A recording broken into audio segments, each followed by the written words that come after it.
Latinski i grčki su bili svjetski jezici i dugo nakon antike. Kod nas je latinski bio službeni jezik sve do sredine 19. stoljeća.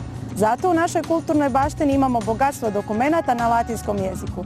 Europska kulturna baština počiva na antičkim temeljima i ne možemo govoriti o humanističkim znanostima bez klasične filologije.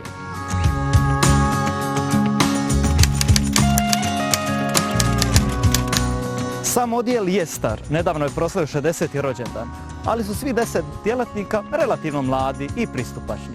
S njima i mimo razgovora o svemu grčkom i latinskom možeš razgovarati i o drugim temama, na primjer o pub kvizovima, heavy metalu, plivanju, planinarenju, koncertima.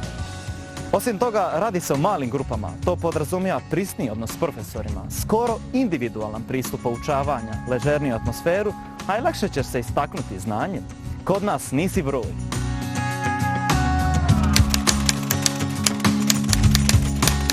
Ne brini, na oba studija jezici se uče od početka, od alfe doslovno. Prije početka nastave možeš na naš uvodni tečaj da se lakše uhodaš, a i naši stari studenti uvijek pomažu.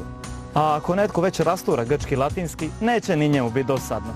Naši profesori rado s takvima rade odvojeno i bržim tempom.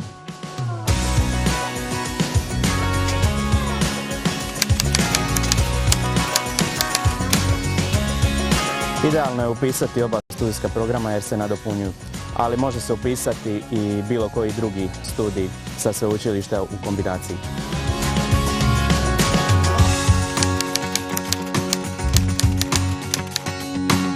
Naši bolji studenti čim završe studij pronalaze posao u školama i na fakultetima. Rade od Dubrovnika do Istre, od Zagreba i Varaždina do Osijeka, čak i izvan zemlje. Na kraju krajeva. I svi djelatnici odjela su bivši studenti odjela. Klasičare još zapošljavaju arhivi, muzeji, knjižnice. Knjigu u ruke i bit će posla iza tebe.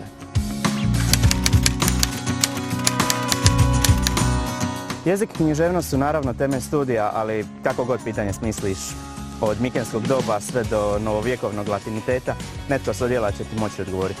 Za sve imamo čovjeka. Pomisli kolika je privilegija čitati u originalu tekst koji je nastao prije 2000 godina, a i ranije. Ma tko se od tvojih poznanika s time može pohvaliti? U sklopu terenske nastave možeš otputovati sa profesorima u Grčku i Italiju i vidjeti važne antičke lokalitete.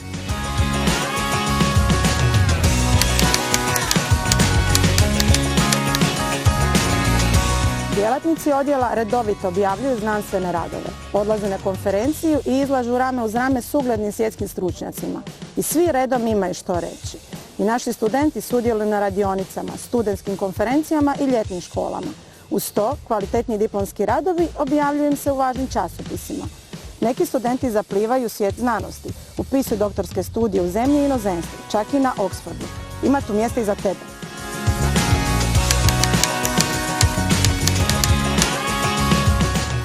Ako si iz Zadra, kad već postoji odjel u Zadru, zar nije najbolje studirati doma?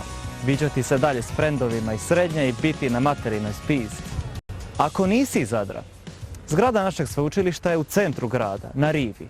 Odjel je na 3. katu, a iz učionice fino gledaš more i otoke, divota.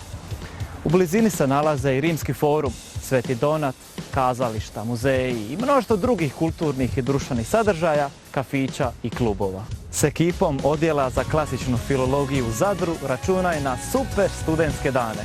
Čekamo te!